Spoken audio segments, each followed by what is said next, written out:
for the night or a guided tour through a town.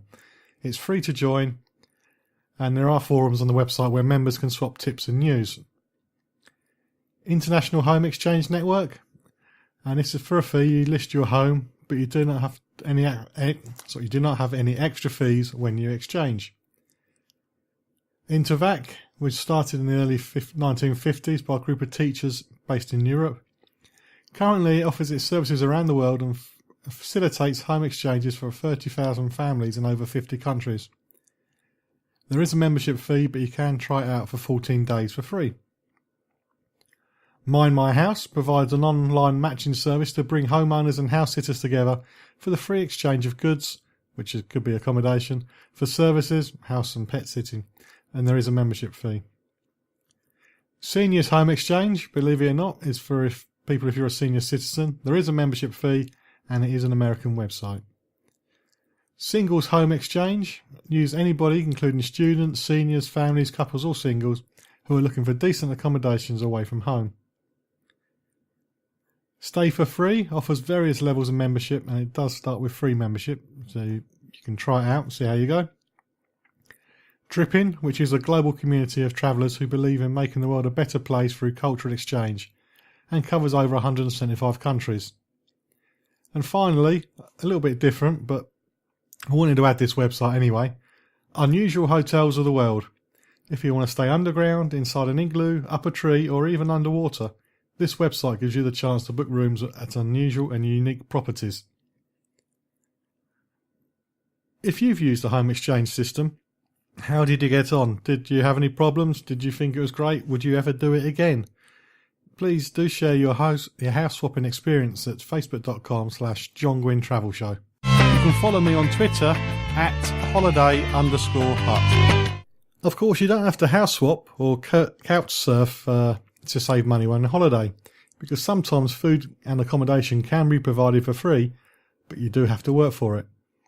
However, not all working holidays are free, especially if you're giving back, and in that case you will be expected to pay for the privilege of working while you're on your break. That's what happened to me when I volunteered at an animal sanctuary. I had to pay for the privilege of working hard while the sun was up, but at least I had fun. It was worth doing anyway, but just be aware that you may have to pay to work harder than you would do if you was at your work, which you get paid for. But anyway, you don't have to be skilled. I wasn't an animal expert when I went out, but it can help if you do have some experience of what you're doing before you get there. And the types of holidays included for this include environment and nature conservation, wildlife surveys and expeditions, medicine, healthcare, teaching, community development and farming, both organic and modern. I'm now going to go through a few websites. I'm not going to do the web addresses because it's going to get really complicated because I'm only saying a sentence after each name, but I will have a link on my Facebook page which will put you to a page where all the websites can be found. So the first one is Escape Artist, which is a website about living overseas and buying property. It began as a relocation website providing resources for those who were looking to move overseas. It is a large website, and although it doesn't cover every destination, you may be surprised by the information you can find there. Global Volunteers offers service learning travel opportunities for travellers looking to participate in short-term projects throughout the world. There are fees, but there are guidelines and help if you need to fundraise to pay for it. Go Abroad is a student-orientated website and covers studying abroad, language schools, internships, teaching, working abroad and volunteer programs. iAgora is a community for students or young travellers looking to work or study abroad. It lists first jobs and internships all over Europe, and there's university reviews and ratings by international graduates and exchange students. And if you need to learn a language, there can sometimes be discounts on language courses. Transitions Abroad is a magazine with the specific goal of providing information that would enable travellers to actually meet people of other countries so you can learn their culture and learn their language. The website was created to provide a library of articles, programs, best resources and links, and it's been gathered and updated for the last 30 years. It's an awful long time, an awful lot of experience. Workaway was set up to promote fair exchange between budget travellers, language learners or culture seekers And it also has been expanded to families and individuals or sometimes organisations who are looking for help with a wide range of interesting activities. For a few hours of honest help per day in exchange for food and accommodation, a traveller can have the opportunity to learn more about their local lifestyle and community. Working Abroad is a UK website which has access to voluntary and professional work opportunities in over 150 countries worldwide. And these opportunities are generally for a month or more. That's the thing when you do these volunteers, there can be a time limit. With my one in the animal sanctuary in Nankasai, the minimum was 2 weeks, which isn't too bad, but some can be months plus 6 months. So you do have to make sure you can spare the time before you even get too interested in doing the project. And finally, WWOOF, I think that's how you pronounce it, it's WWOOF. It's a worldwide network of organisations that links volunteers with organic farmers and helps people share more sustainable ways of living.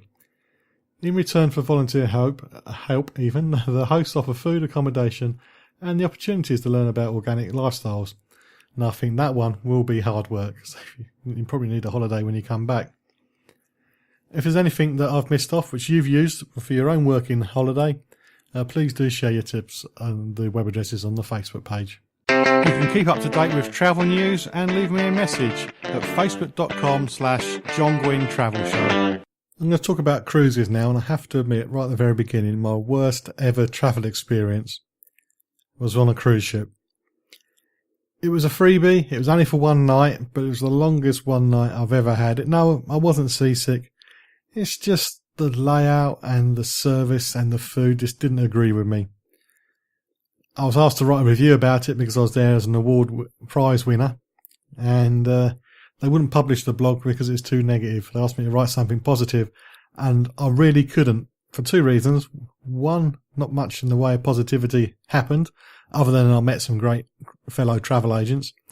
And two, people who knew me knew what I felt about the trip, and if I wrote a load of flannel, they wouldn't trust my opinion in the future. And it did actually cost me a holiday to Barcelona because nearly all the other people in the prize-winning group went to Barcelona and I didn't. But at least my integrity is been kept. And that's not because, I'm not saying they lied, because they were different to me. They weren't vegan and they drank a lot and I didn't. And so the whole thing went well for them. But as a teetotal vegan, I was teetotal at the time, it was an awful experience. But anyway, plenty of people love cruises, and once you go on a cruise, the chances are you're going to go on a second and a third. A colleague of my part-time job, her mum's always away on a cruise, and she's tried one and now she's booked two after that. So it does seem to be like crack, holiday crack. That's what it is. That's what I should have on their advertising. Go on a cruise, it's just like crack. But anyway, get back to the sensible stuff. There are many different types of cruises, and the one you've probably heard of is the ocean cruise. It's the one most people think about. And these are vast floating hotels travelling from country to country or island to island. And they seem to get larger and larger every time a new one comes out. And I say a new one because there are loads of cruise companies that have a new ship, but there is a big second-hand market in cruise ships as well. So what they do is they just slap a bit of paint on somebody else's old boat. So if you're going on a new cruise and you want to be on a new ship, find out if it is actually a new ship before you pay. You may be disappointed. And as they get bigger, they offer more and more onboard activities. There's no longer just a small pool and some croquettes or whatever it is you play. There are outside cinemas, climbing walls, and even crown green bowling, which there was on the one I was on. So there's a long list on one particular ship. It's a fitness centre, sports pool, zip line, beauty salon. I had a beauty treatment on the cruise. So totally underwhelming. Loads of different types of restaurants and bars. The ship I was on, it had a wine bar. It just did wine. I didn't drink wine, so I had to go to another bar to get my drink, to then go back to the wine bar. There's a lot of faffing about. There's shopping, of course. You can have shopping now. There's large shopping boutique centres in these ships too. Libraries. Cruise ship I was on, the library is right above the bars, so there was no possibility of any quiet reading. But anyway, I'm not going to moan about that one anymore. And of course there's casinos as well. So there should be more than enough to keep most people happy while their flights for the sailing port to port. But some people might be put off by the stuffy dress codes for dinner, and there are still some ships that insist on dressing up in the evening. But as increases in popularity, more ships are offering a more casual approach. It's still likely that you'll be sitting next to another party when you eat, but if you don't get on, you don't have to put up with it for the rest of the trip. Just ask to be moved. Can be a little bit awkward because you're stuck on the ship with them, but you don't have to put up with them for your dinner for the rest of your trip. And there are extras you need to be careful of because not everything is included in the price. Drinks might not be included. Some small dining options might not be included, such as the donut counter or ice cream counter. And some specialty restaurants may also have an extra cost. So you might think you're on an all-inclusive holiday, but you might not necessarily be on one. And of course there's the tipping fee, which I mentioned earlier, which is automatically added to your bill. And to get a rough idea what your tips are going to be, there is a website called Cruise Tip. You can go on there and have a rough idea what you're going to be paying extra. Now there are other types of cruises, though as I said earlier, the ocean cruise is the one probably everybody thinks about. And here's a few examples of what the other type of cruising is available. River cruises, whereas the large ships do offer a lot of entertainment and they are large resorts, river ships offer a more sedate and intimate experience. And not only that, if you're going down a major river, you can see the world pass by as you're floating along. Completely different feel. You won't get the swimming pools or open air cinema or late night buffets, but you will get to see lots of destinations and a bit more scenery as well. Barge cruises or narrow boats. These are flat bottom boats that travel along rivers and canals. The narrow boats are normally self-drive and the barges are larger and can come with a small crew. Barges also usually come with meals included, but narrow boats are self-catering. You're travelling around 4 miles an hour, so the pace is a lot slower. So you just leisurely travel along and stop off to explore, and if you're on the narrow boat, it's probably exploring different pubs. Working ships are very handy for people who want to travel the world and don't want to fly. And these are ships which are travelling for a purpose, not to carry people across for a cruise, but to carry post or cargo or whatever. So if you want to go to Tristan da Cunha in the South Atlantic, it's only accessible by a 7-day boat journey from Cape Town. And these ships are travelling from A to B to deliver cargo, as I say, but the routes they do are dependent on the cargo they have to deliver. So sometimes if there's nothing to deliver, they will miss a port out. So it's something you need to be aware of. And you might not have long in the destination if you're doing port to port. You know, stopping at loads of little stops before you get to your final destination. You might only be there for a few hours.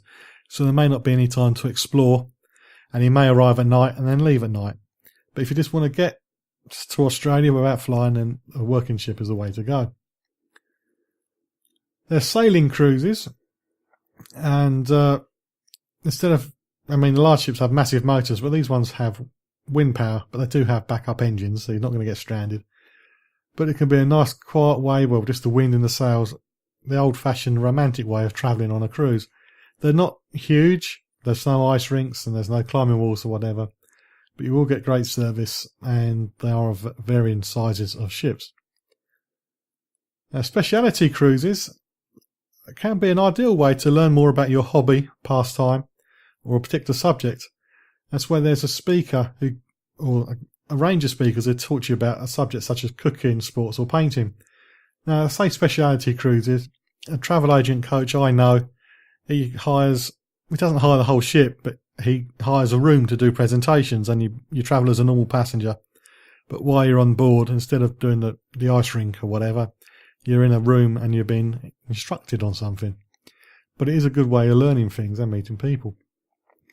And finally, there's repositioning cruises. This is the advantage for cruise ships is if the weather goes bad seasonally, you can just move your boat somewhere else. So in the Caribbean, in the summer when it's hurricane season, they might move the ships to the Mediterranean, which is peak season there. And a repositioning cruise is just a way of making sure the cruise company makes money while they're moving the boat from one part of the world to another. You do spend more time at sea, but most of the other facilities are still operational, so you can just spend your time on the boat if you wish, but you do need to check what is and what isn't available while you're cruising.